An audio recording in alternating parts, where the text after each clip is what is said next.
what you wrote. You said here, my lord, that the defendant has now applied for bail.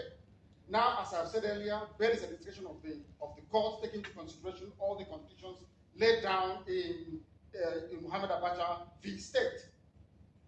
At this stage, I am of the opinion that to make or take a stand on the bail application without first hearing and determining the issue that is glaring in the face, which is the absence of the defendant from the court since 25th of April 2017 until he was produced on the 29th of June, my lord, which was exactly what the Supreme Court did. They said that he did not jump bail. These criminals came to my house to kill me. That's what the Supreme Court said. This is in your own ruling, in your own court, my lord. So I cannot understand, my lord, why my trial will be conducted contrary to the Constitution of Nigeria that said I must have free and unfettered access to my counsel. Is here. Terrorism Prohibition and Prevention Act says I cannot be tried in Nigeria. That's the law of Nigeria. I can never be tried in any court of law in Nigeria. That's what the law says. Anybody standing in trial or coming to try me is a terrorist. That's what their law says. Not me. As simple as that.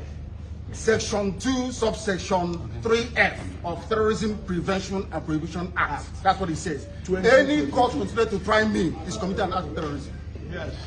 Very clear. You cannot violate a treaty that Nigeria entered into and then come to try that very person is not done anywhere in the world. So you must be aware of that. So that is why there is all these ridiculous delays. That is what Supreme Court said. I did not jump bail. My home was invaded. They came to me and I survived.